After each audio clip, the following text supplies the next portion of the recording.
నమస్కారం. శ్రీవార్త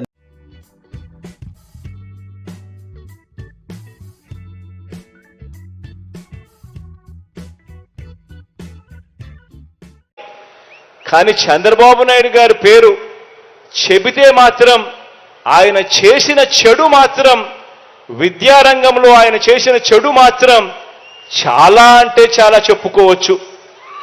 మొట్టమొదటిసారి గవర్నమెంట్ బడిని నీరుగార్చింది చంద్రబాబు నాయుడు గారు. తన కార్పొరేట్లు నారాయణ చైతన్య సంస్థలని పోషించిన వ్యక్తి చంద్రబాబు నాయుడు గారు. అక్కడ డబ్బులు కట్టిన వారికి మాత్రమే ఇంగ్లీష్ మీడియం, ఇక్కడ గవర్నమెంట్ బడిలో మాత్రం తెలుగు మీడియం. ఇలా నిర్దేశించింది చంద్రబాబు నాయుడు గారు. పిల్లలకు గవర్నమెంట్ బడులలో ఎలాంటి ఆహారం అందుతుందో కనీసం ధ్యాస కూడా ఏ రోజు పెట్టిన పాపాన పోలేదు ఈ పెద్ద మనిషి చంద్రబాబు గారు. బైజూస్ కంటెంట్ ఊసే లేదు, పిల్లలకు ట్యాబులు ఇచ్చే ఊసే ఎప్పుడు కనిపించలేదు, డిజిటల్ బోర్డులు క్లాస్ రూమ్లలో ఎప్పుడూ లేవు, డిజిటల్ బోధన అంతకన్నా లేదు, నాడు నేడుతో స్కూళ్ళు బాగుపరచాలి అన్న తపన లేదు, ఆ కార్యక్రమం ఎప్పుడూ జరగలేదు. ఇంగ్లీష్ మీడియం గవర్నమెంట్ బడులలో లేదు. అమ్మ ఒడి అనే కార్యక్రమంతో బడికిపోయే పిల్లలను ప్రోత్సహించాలి, ఆ తల్లులను ప్రోత్సహించాలి అనే అడుగులు ఏ రోజు వేసింది లేదు.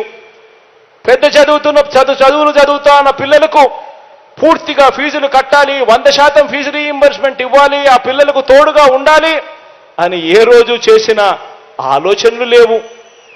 విద్యా దీవెన పరిస్థితి ఇలా ఉంటే ఇక వసతి దీవెన కథ దేవుడెరుగు. అంతర్జాతీయ విద్యా సంస్థలతో అనుసంధానం చేస్తూ మన కరికులంలో మార్పులు తెచ్చింది ఒక బోర్డు 0. ఆలోచన చేయమని అడుగుతా ఉన్నా.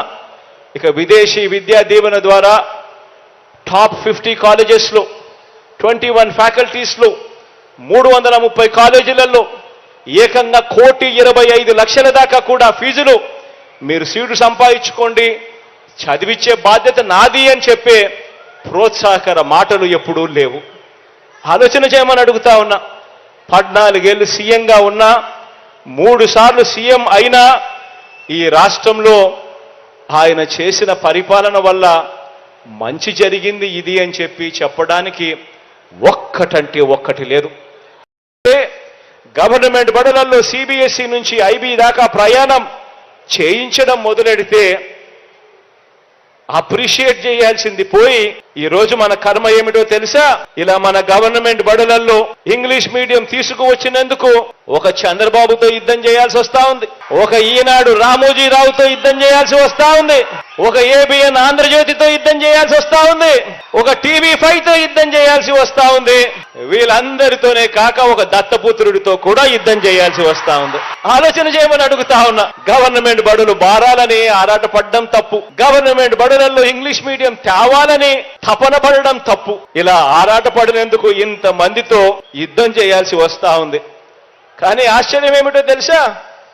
ఇలా మనపై యుద్ధం చేస్తా ఉన్న వీళ్ళ పిల్లలు కానీ, వీళ్ళ మనవళ్ళు మనవరాళ్ళు కానీ వీళ్ళందరూ కూడా ఏ మీడియంలో చదువుతున్నారు అని చెప్పి మీలో ఎవరైనా కూడా వాళ్ళని గట్టిగా నిలదీస్తే మాత్రం ఏ ఒక్కరూ కూడా చెప్పరు వాళ్ళ పిల్లలు వాళ్ళ మనవళ్ళు మనవరాళ్ళు తెలుగు మీడియంలో చదువుతున్నారు అని చెప్పి. వాళ్ళ పిల్లలేమో ఇంగ్లీష్ మీడియంలోనే చదవాలి, కానీ మన పిల్లలు అదే ఇంగ్లీష్ మీడియంలో చదవడానికి మీ జగన్ అడుగులు ముందుకు వేస్తే మాత్రం తెలుగు భాష అంతరించిపోతుంది అని చెప్పి ఏకంగా యాగి చేస్తూ మన మీద యుద్ధాన్నే ప్రకటిస్తా ఉన్నారు వీళ్ళంతా కూడా. ఆలోచన చేయమని అడుగుతా ఉన్నా. నేను చెప్తా ఉన్న ప్రతి మాట కూడా ఆలోచన చేయమని కోరుతా ఉన్నా. తల్లిదండ్రులు పిల్లలు అందరూ కూడా గమనించాలని చెప్పి కూడా కోరుతా ఉన్నా. పెత్తందారులైన వారికో ధర్మమట, పేదలైన మీకో ధర్మమట. వారి పిల్లలకు ఓ బడంట, మన పిల్లలకు ఇంకో బడట. వారి చదువులు వేరట, మన చదువులు వేరట. ఆలోచన చేయమని అడుగుతా ఉన్నా. పెత్తందారులుగా వారు ఉండాలట, పనివారిగా మనం ఉండాలట. పరిశ్రమలు వారివట, కార్మికులుగా మాత్రమే మనమట. సామ్రాజ్యాలన్నీ వారివట, సామాన్యులుగా మాత్రమే మనం మిగిలిపోవాలట. ఆలోచన చేయమని అడుగుతా ఉన్నా. పెత్తందారి మనస్తత్వాలు చూడమని అడుగుతా ఉన్నా. వారి పిల్లల్లో ఏమో, వారి పిల్లల చేతుల్లో ఏమో ట్యాబులు ఉండొచ్చు, స్మార్ట్ ఫోన్లు ఉండొచ్చు, కానీ మీ పిల్లల చేతుల్లో మాత్రం, మన పిల్లల చేతుల్లో మాత్రం మీ జగన్ పిల్లలకు ట్యాబులు ఇస్తే మాత్రం ఆ పిల్లలు ఆ ట్యాబుల్లో ఏమేమో చూస్తూ చెడిపోతున్నారు అని చెప్పి యాగి చేస్తారు. ఆలోచన చేయమని అడుగుతా ఉన్నా.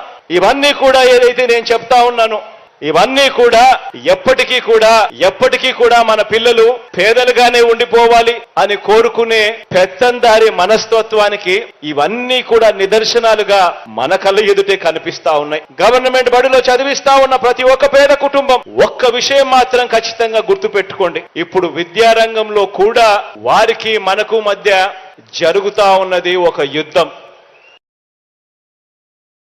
తల్లిదండ్రులకు మంచి చేసే ఒక గొప్ప కార్యక్రమానికి శ్రీకారం చుట్టాం. 57 నెలలుగా ఈ కార్యక్రమాన్ని జరిగిస్తా ఉన్నాం. ఈరోజు గత త్రైమాసికానికి అంటే అక్టోబరు, నవంబరు, డిసెంబర్ త్రైమాసికానికి సంబంధించి ఆ 3 నెలల కాలానికి సంబంధించి ఆ పిల్లలకు ఖర్చయ్యే పూర్తి ఫీజు రీయింబర్స్మెంట్ను 9,45,000 మంది విద్యార్థులకు మేలు చేస్తూ నేడు ఈ కార్యక్రమం అయిపోయిన వెంటనే నేరుగా బటన్ నొక్కి ఆ పిల్లల, ఆ తల్లుల, వీరిద్దరి జాయింట్ అకౌంట్కు ఏకంగా 708 కోట్ల రూపాయలు నేరుగా పంపించడం జరుగుతుంది. ఈ కార్యక్రమం అయిపోయిన వెంటనే